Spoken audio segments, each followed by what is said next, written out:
Radhe Radhe everyone, आप देख रहे हैं अपना फेवरेट चैनल सीरियल से आपा, जहां पर हम देते हैं आपको आप ही के फेवरेट शो राधा कृष्ण की पूरी स्टोरी अपडेट। आज रात के एपिसोड की शुरुआत होती है राधा के साथ। राधा अलक्ष्मी के कथा से गायब हो जाने के चलते काफ़ी ज़्यादा चिंतित होती हैं और वहाँ कृष्ण भी काफ़ी ज़्यादा परेशान होते हैं कि न जाने अलक्ष्मी अब कौन सा नया मोड़ लेकर आने वाली है।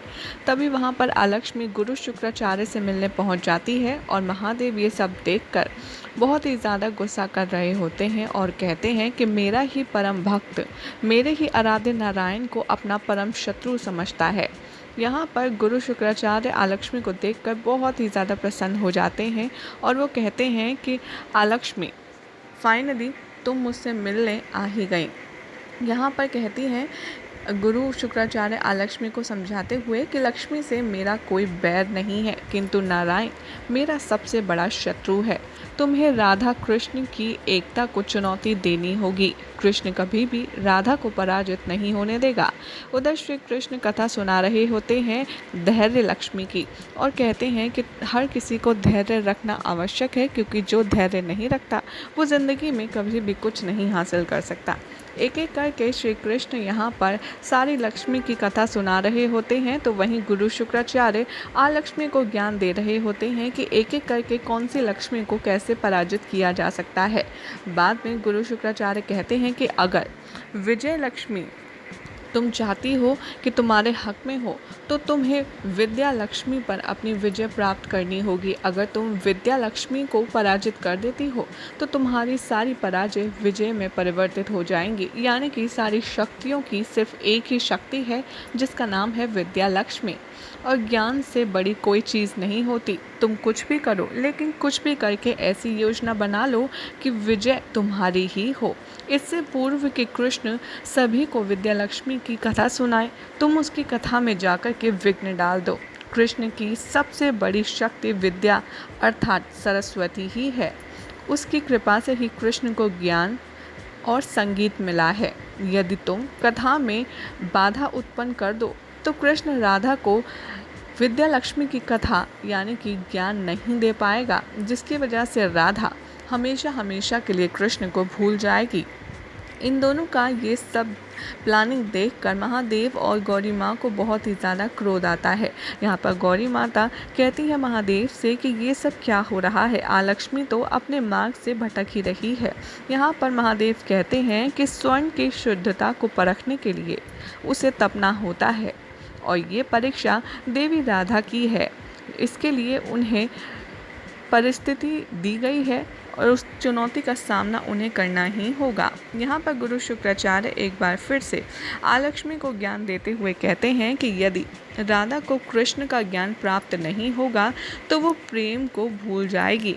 ये सुनकर अलक्ष्मी बहुत ही ज़्यादा प्रसन्न हो जाती हैं और कहती हैं कि अर्थात यहाँ पर अच्छा, यानी कि मैं ये समझूं कि विद्या के 2.5 अक्षरों से प्रेम के 2.5 अक्षरों को जीता जा सकता है। और यहाँ पर गुरुदेव कहते हैं कि हाँ, बिल्कुल सही समझा तुमने। अब ज़्यादा समय नष्ट ना करते हुए तुम सीधा कृष्ण की कथा में पहुँच जाओ, क्योंकि वो राधा को ये ज्ञान देने ही वाला होता है। अलक्ष्मी प्रणाम करके गुरु शुक्राचार्य से आज्ञा लेकर के सीधा द्वारका पहुँच जाती है और द्वारका के बाहर खड़ा होकर के वो श्री कृष्ण की जितनी भी शक्तियाँ द्वारका में होती हैं उनको प्रभावित कर देती है अपनी नकारात्मक शक्तियों से, और वो सारी जो पॉजिटिव एनर्जी होती है वो खींच लेती है और अंदर पहुंच जाती है।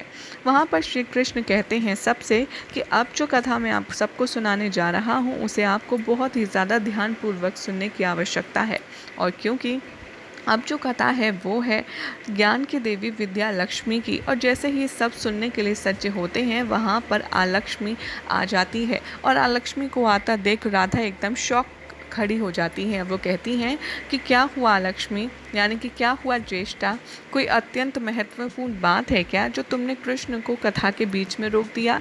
अलक्ष्मी कहती है कि हाँ, मैंने तुम्हारे मुख से कृष्ण की बांसुरी के बारे में बहुत सुना है, तो क्या श्री कृष्ण कथा से पूर्व आप हमें अपनी बांसुरी बजाकर सुना सकते हैं अपनी मधुर धुन। और यहाँ पर सब कोई कृष्ण को फोर्स करने लगते हैं कि हाँ हाँ, हमें भी बांसुरी सुननी है और राधा से लेकर सुनकर रेवती और हर कोई यहाँ पर यही कहता हुआ नजर आता है कि हाँ हाँ, हमें भी कथा सुननी है। कृष्ण सबसे कहते हैं कि अच्छा ठीक है। कृष्ण जैसे ही बांसुरी उठाते हैं, यहाँ पर कृष्ण पहले तो बांसुरी बजा ही नहीं पाते, मतलब उन्हें समझ ही नहीं आता कि बांसुरी को होठों के पास ले जाकर के बजाना कैसे है। कृष्ण बांसुरी बजाना भूल जाते हैं। उसके पश्चात राधा जैसे ही कृष्ण को देखती है, तब कृष्ण बांसुरी बजाने की कोशिश करते हैं, लेकिन कृष्ण की बांसुरी से यहाँ पर बहुत ही ज़्यादा बुरा स्वर निकलता है, जिसे सुनकर सब बहुत ज़्यादा हैरान हो जाते हैं। आलक्ष्मी कहती है मन ही मन कृष्ण को यह देख कर कि कृष्ण, तुम्हारी बर्बादी का समय शुरू हो चुका है और तुम्हारी एक पराजय से मैं अपनी सारी विजय में परिवर्तित कर दूंगी। यहाँ पर राधा बहुत ही ज़्यादा चिंता में पड़ जाती है कृष्ण को देखकर, और वो कहती हैं कि कृष्ण, लाओ मुझे दो बांसुरी, मैं देखती हूँ कैसे नहीं बज रही है। कृष्ण के हाथों से जैसे ही राधा बांसुरी ले लेती हैं, कृष्ण बहुत ही ज़्यादा उदास मन से कहते हैं कि मुझे लगता है मैं बांसुरी बजाना भूल गया हूँ। और ये कहकर के कृष्ण चलने लगते हैं और कहते हैं कि कथा समाप्त हुई। और ये सारा रिएक्शन देखकर बलराम दाऊ भी घबरा जाते हैं, वो कृष्ण के पीछे पीछे चल देते हैं। इधर आलक्ष्मी राधा को भड़काते हुए कहती हैं कि मुझे तो ऐसा लगता है कृष्ण तुम्हारी बात मानना ही नहीं चाहते, वो तुम्हारे साथ हंसी ठिठोली कर रहे हैं और उन्होंने जानकर बांसुरी नहीं बजाई। राधा कहती है कि नहीं नहीं, कृष्ण हंसी ठिठोली नहीं कर रहा, वो वाकई में बांसुरी बजा ही नहीं पा रहा, लेकिन कभी तो ऐसा हुआ नहीं है। यहाँ पर आलक्ष्मी कहती है कि क्या पता इस बांसुरी में ही कोई खोट हो। राधा आलक्ष्मी को रोकती और कहती है कि नहीं, बांसुरी में तो कोई खोट हो ही नहीं सकता। कृष्ण को तो स्वयं सरस्वती देवी यानी कि विद्या लक्ष्मी की सारी शक्तियाँ और उनका वरदान प्राप्त है। या ज़रूर कुछ ना कुछ तो ऐसा हुआ है जो हमारी समझ नहीं आ रहा है। आलक्ष्मी की ये सारी हरकतें देखकर महादेव बहुत ही ज़्यादा गुस्से में होते हैं। आलक्ष्मी जैसे ही राधा के सामने खड़ी होती है, राधा के हाथों में कृष्ण की बांसुरी होती है जिसे वो देख रही होती है। आलक्ष्मी अपनी शक्तियों से उसे एकदम काला कर देती है।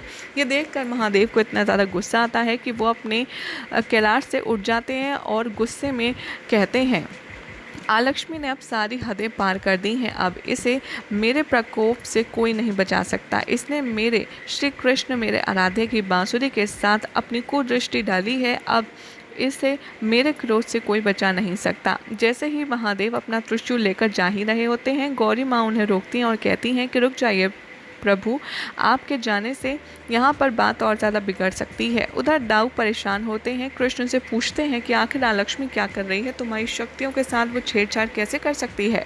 कृष्ण यहाँ पर कहते हैं कि जब भी कोई इंसान अपने कर्म करता है तो उसे अपने हर एक कर्म को भुगतना पड़ता है और वही स्वयं के विनाश का कारण बनता है, और ऐसा ही आलक्ष्मी के साथ अवश्य होगा। उधर राधा कहती हैं कि तुम मुझे अपने प्रेमी से कब मिलवाओगे, ध्यान है ना ज्येष्ठा, तुमने कहा था कि तुम मुझे उनसे भेंट करवाओगी। आलक्ष्मी कहती है कि ठीक है राधा, और वो एक बार फिर से मिलने का प्लान बनाती हैं और राधा से एक और नया वचन ले लेती हैं कि वो उनसे मिलने अवश्य आएंगी।